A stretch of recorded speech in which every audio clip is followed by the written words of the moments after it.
Cian Uijtdebroeks is one of the most exciting talents in recent years for Belgium and has really showed himself already on the top level of the sport. But the young Belgian star has found himself in a bit of drama, becoming entangled in the biggest transfer saga in cycling in many years, as the news broke that Uijtdebroeks had signed a 4-year deal with Visma-Lease bike for 2024. So that is what we're going to unpack in the video today. Before we start, make sure to hit the like button here on the Cycling Dane channel. Comment down below what you think of the whole situation, and if you haven't already, subscribe to stay up to date. First, who is Uijtdebroeks? Uijtdebroeks is a talented Belgian pro cyclist currently riding for the UCI World Tour team Bora-Hansgrohe. Well, he was until December. He made his debut in 2022 and quickly showed that the reputation he had gained in the junior ranks was not just fiction, it was fact. Winning the Tour de l'Avenir in an impressive style, becoming the youngest ever winner of the under-23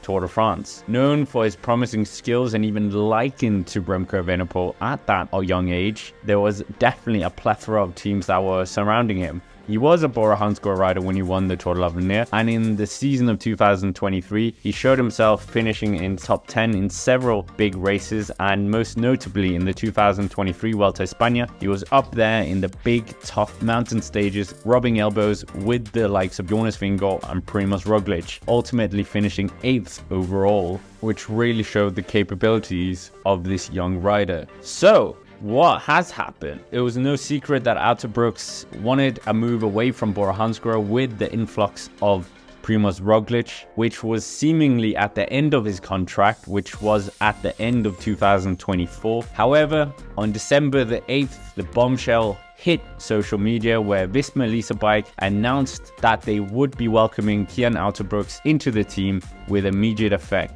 This, however, was promptly followed up by a statement from Bora-Hansgrohe, with the German squad stating their stance that Uijtdebroeks still had 1 year on the contract. However, via Uijtdebroeks' agent, it was claimed that the contract had been terminated. The agreement between Uijtdebroeks and Bora-Hansgrohe has been terminated December 1st, 2023, and it was also said legal proceedings already have been initiated by Kia, and the UCI is aware of the termination of the agreement. Kia is confident about the outcome of the pending procedure and will refrain from further comments at this time. Of course, Kia is excited and looking forward to the future cooperation with Team Visma-Lease bike starting next season. There's also been communication shown a few years ago that Cian Uijtdebroeks really is a big admirer of the team itself, and recently a video surfaced of him actually being at a team camp with a darking kit, so not wearing the Bora kit and not wearing the Visma-Lease bike kit, but a blacked out kit, which is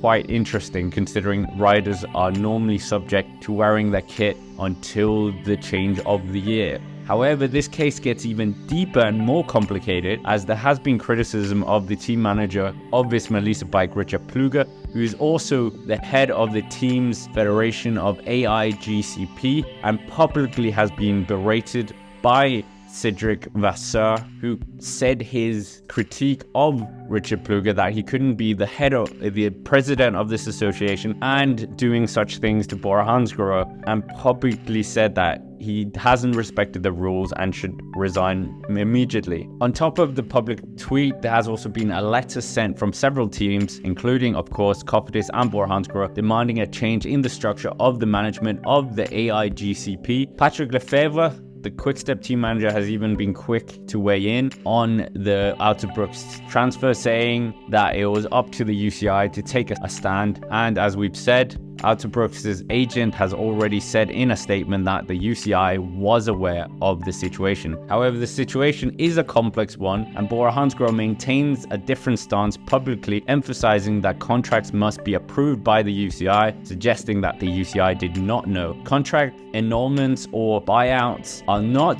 irregular in cycling. In recent years, we've seen Rowan Dennis leave his team early, his contract, and equally Dylan Teuns did a midway transfer in 2022 from Bahrain Victorious to Israel Premier Tech, and Arnaud Demar as well in 2023 after being snubbed from Groupama FDJ's Tour de France squad, left for Arkea Samsic. But back to the Uijtdebroeks situation, termination of contracts require valid grounds such as unpaid wages or a team dropping to second division. Additionally, earlier termination and team transfer initiate agreements between the rider, the current team, and the desired squad. Here, of course, we haven't got Bora as the agreed party. It would suggest, looking at the publicity or the public nature of this saga. Rumors about Uijtdebroeks' reason to depart the team early surfaced after the Vuelta a España, where there was disagreements between Vlasov and Uijtdebroeks for the leadership, we would assume. And Uijtdebroeks has also been very public about his critique of the time trial equipment as well. The precise reason for the termination of his contract apparently is undisclosed, but reports suggest Uijtdebroeks felt bullied by riders and staff, an allegation which was strictly denied by Bora-Hansgrohe. Bernie Eisel even saying that he was given all the support that he needed. According to the Dutch paper AD, the team perceived Uijtdebroeks as an overly zealous and noted instances of bullying, including an alleged anti-Kia group during the Vuelta a España, creating an unpleasant environment for the young star, if this is true, and certainly is not what you want. And considering that he elected to go to the Bora team because he felt that this would be a better environment and stay clear of the Benelux pressure. The case is a pending legal investigation, with Bora-Hansgrohe adamant that they still have a valid contract with Cian Uijtdebroeks for the 2024 season. So what is the solution? I mean, it's not quite the same, but Ivan Sosa was another big saga, probably the last big transfer saga we had in this kind of style, who was involved in a transfer dilemma with Team Sky and Trek Segafredo. He was announced to be joining Trek Segafredo, but much to the confusion of the cycling world and Trek Segafredo, he subsequently went to Team Sky, and there was a few negotiations under the table to settle the matter. But apparently he had a contract with Trek Segafredo, they announced him, and then he decided the offer was better at Team Sky. So again, two contracts and then getting that disputed. It is that legal matter of you can't sign two contracts that are valid for the same period. So how are Bora and Visma-Lease going to solve this problem? Probably by some form of compensation for the last remaining year of his contract. Visma-Lease certainly have the money for it, and he certainly would fit perfectly into their 2024 team, where he could even maybe head up a Grand Tour himself, the Giro d'Italia for example, and really develop as a rider. Who knows what's going to happen? It's certainly an interesting situation in the world of cycling in the winter season. And of course, if you haven't already, make sure to check out the Echelon Cycling podcast, where we had an in-depth discussion about the matter. That's basically it. Comment down below what you think, hit the like button, subscribe to the channel here on The Cycling Dane, and of course, as always, thank you for watching, and I will see you around.